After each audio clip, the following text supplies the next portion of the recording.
আসসালামু আলাইকুম প্রিয় শিক্ষার্থী বন্ধুরা, ইতিমধ্যে তোমাদের ঢাকা সেন্ট্রাল ইউনিভার্সিটির সাবজেক্ট চয়েসের রেজাল্ট প্রকাশিত হয়েছে। আজকের ভিডিওতে দেখাবো কিভাবে তোমরা তোমাদের সাবজেক্ট চয়েসের ফলাফল দেখবে। এর জন্য প্রথমে ক্রোম ব্রাউজারে চলে আসবে। চলে আসার পরে এখানে সার্চ বারে লিখবে ডিসিইউ। শুধু ডিসিইউ লিখে সার্চ করে দিবে। সার্চ করে দেওয়ার পরে এখানে সবার উপরে যে ওয়েবসাইটটি আসবে ডিসিইউ অ্যাডমিশন অর্স ওআরজি, এই লেখাটিতে ক্লিক করবে। এই লেখাটিতে ক্লিক করার পরে এরকম ইন্টারফেস আসবে, তোমরা এটিকে কেটে দিবে। ক্রস দেওয়ার পরে নিচের দিকে স্ক্রল করলে দেখতে পাবে অ্যাপ্লিক্যান্ট লগইন লেখা, এটিতে একটি ক্লিক করবে। ক্লিক করার পরে তোমরা এখানে তোমাদের স্টুডেন্ট ইনফরমেশন, তোমার নাম, অ্যাপ্লিকেশন রুল, অ্যাপ্লিকেশন সিরিয়াল এবং মেরিট পজিশন দেখতে পাবে। নিচের দিকে স্ক্রল করলেই দেখতে পাবে তোমরা কোন কলেজে কোন সাবজেক্ট পেয়েছো। তো আমি যার রেজাল্টে দেখছি সে কোনো সাবজেক্ট পায়নি, তাই এখান থেকে নো অ্যালোসিয়েশন দেখাচ্ছে। তবে তোমরা যারা চান্স পাবে এখানে সাবজেক্ট এবং কলেজের নাম দেখাবে, এবং তোমরা কততম চয়েস থেকে সাবজেক্ট বা কলেজ পেলে সেটিও এখান থেকে দেখতে পাবে। এরপরে জেনে নেই গুরুত্বপূর্ণ কিছু তারিখ এবং এরপরে তোমাদের করণীয় কি। তোমরা যারা চান্স পেলে বিষয় ও কলেজের নাম সহ তালিকা প্রকাশ করা হয়েছে আজ 3 আগস্ট 2026 রাত 10টার পরে। তোমাদের ফি প্রদান ও নিশ্চয়নের তারিখ হচ্ছে 4 আগস্ট থেকে 12 আগস্ট রাত 11টা 59 পর্যন্ত। অর্থাৎ তোমরা যারা প্রথম মেধা তালিকায় চান্স পেলে তোমরা এই সময়ের মধ্যে ফি প্রদান করতে পারবে এবং নিশ্চয়ন করার সুযোগ পাবে। এরপরে প্রথম মাইগ্রেশনের তালিকা প্রকাশ করা হবে 14 আগস্ট 2026 রাত 10টার পরে। অর্থাৎ তোমরা যারা প্রথম মেধা তালিকায় চান্স পাওয়ার পর মাইগ্রেশন অন করবে তোমাদের ফল প্রকাশ করা হবে 14 আগস্ট, এবং এটি দ্বিতীয় মেধা তালিকা প্রকাশ করা হবে। প্রথম মাইগ্রেশনের ফলে নির্বাচিত প্রার্থীদের ভর্তি ফি প্রদান ও নিশ্চয়নের তারিখ এবং বিষয় চয়েস পরিবর্তনের তারিখ 15 আগস্ট থেকে 19 আগস্ট। অর্থাৎ তোমরা যারা প্রথম মাইগ্রেশনে সাবজেক্ট পরিবর্তন হবে তোমরা 15 আগস্ট থেকে 19 আগস্টের মধ্যে ফি প্রদান করতে পারবে। ফি প্রদান করলেই তোমাদের সাবজেক্টটি পরিবর্তন হয়ে যাবে।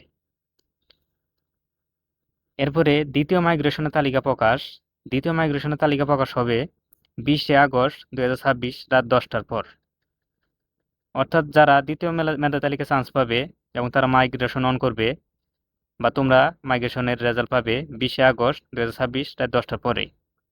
এরপর দ্বিতীয় মাইগ্রেশনের ফলে নির্বাচিত প্রার্থীদের ভর্তির ফি প্রদান ও নিশ্চয়নের তারিখ 21 আগস্ট থেকে 23 আগস্ট পর্যন্ত। অর্থাৎ যাদের দ্বিতীয় মাইগ্রেশনের সাবজেক্ট পরিবর্তন হবে বা কলেজ আসবে বা সাবজেক্ট আসবে তারা এই সময়ের মধ্যে ফি প্রদান করবে। এরপর বিষয় ও কলেজ উল্লেখ করে চূড়ান্ত তালিকা প্রকাশ করা হবে 25 আগস্ট রাত 10টার পর। ওয়ার্ল্ড ও খেলোয়াড় কোটায় ভর্তি কার্যক্রম শুরু হবে 26 আগস্ট থেকে 31 আগস্ট। এরপর তোমাদের ক্লাস শুরু হবে 6 সেপ্টেম্বর 2026। 6 সেপ্টেম্বর 2026 থেকে তোমরা তোমাদের কাঙ্ক্ষিত ঢাকা সেন্ট্রাল ইউনিভার্সিটিতে ক্লাস করা শুরু করতে পারবে। এবার গুরুত্বপূর্ণ কিছু নির্দেশনাবলী জেনে নেই।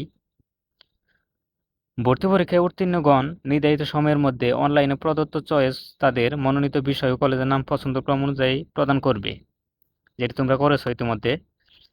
বিষয় ও কলেজের নাম সহ তালিকা প্রকাশ করার পর ভর্তিচ্ছুরা সোনালী ব্যাংকে পেমেন্ট সিস্টেমের মাধ্যমে নির্ধারিত সময়সীমার মধ্যে 6,500 টাকা দিয়ে ভর্তি নিশ্চয়ন করতে পারবে।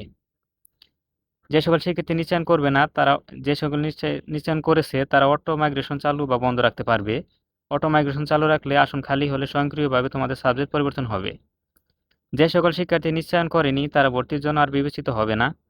বাকি বাকি সকল উত্তীর্ণ শিক্ষার্থী নির্ধারিত সময়ের মধ্যে অনলাইনে প্রদত্ত চয়েস ক্রম পরিবর্তন করতে পারবে। অর্থাৎ তোমরা যারা প্রথম মেধার তালিকায় চান্স পেলে তোমরা যদি এখন নিশ্চয়ন না করো তাহলে পরবর্তীতে তার সুযোগ পাবে না। কোটায় ভর্তি ইচ্ছুকদের অনলাইনে বিষয় পছন্দক্রম পূরণের সময় কোটা সংক্রান্ত যাবতীয় তথ্য, কোটা যোগ্যতার প্রমাণ আপলোড করতে হবে। পরবর্তীতে এই বিষয়ে নতুন করে অন্তর্ভুক্ত করলে তা গ্রহণ করা হবে না। শিক্ষার্থী অনলাইনে যে কোটায় ঘর পূরণ করবে তাকে সে কোটায় যোগ্যতার সাপেক্ষে প্রমাণ, ভর্তি পরীক্ষার প্রবেশপত্র, পূরণকৃত চয়েস ফর্ম এবং প্রিন্ট কপি ভর্তির সময় জমা দিতে হবে। ভর্তি নির্দেশিকা উল্লেখিত ভর্তি সংক্রান্ত নিয়মাবলী অনুসরণ করতে হবে। ভর্তি সংক্রান্ত নিয়ম নীতির পরিবর্তন, সংশোধন ও সংযোজনের অধিকার কর্তৃপক্ষ সংরক্ষণ করবে। সংযুক্ত কলেজসমূহ ভর্তিকৃত শিক্ষার্থীদের তথ্য 25 আগস্ট 2026 তারিখ রাত 10টা থেকে অনলাইনে ডাউনলোড করতে পারবে। ভর্তির জন্য চূড়ান্তভাবে নির্বাচিতদের ভর্তি ফরম পূরণ করে পে স্লিপ সহ নিম্নবর্ণিত কাগজপত্র সংশ্লিষ্ট 26 তারিখ থেকে 31 তারিখের মধ্যে জমা দিতে হবে। এই কাগজগুলো হলো মূল নম্বরপত্র ও নম্বরপত্রের সত্যায়িত কপি, প্রার্থী সর্বশেষ যে শিক্ষা প্রতিষ্ঠান থেকে উত্তীর্ণ হয়েছে সে প্রতিষ্ঠানের প্রদানকৃত প্রশংসাপত্র, এসএসসি পরীক্ষার প্রবেশপত্র ফটোকপি এবং এসএসসি রেজিস্ট্রেশন কার্ডের ফটোকপি এবং 5 কপি পাসপোর্ট সাইজের ছবি। এগুলো অবশ্যই 26 তারিখ থেকে 31 আগস্টের মধ্যে দিতে হবে। ধন্যবাদ সবাইকে। আমাদের পরবর্তী ভিডিওগুলো দেখার জন্য অবশ্যই চ্যানেলটি সাবস্ক্রাইব করবে এবং তোমাদের যদি কোনো প্রশ্ন থাকে তাহলে অবশ্যই কমেন্ট বক্সে লিখবে, আমি উত্তর দেব।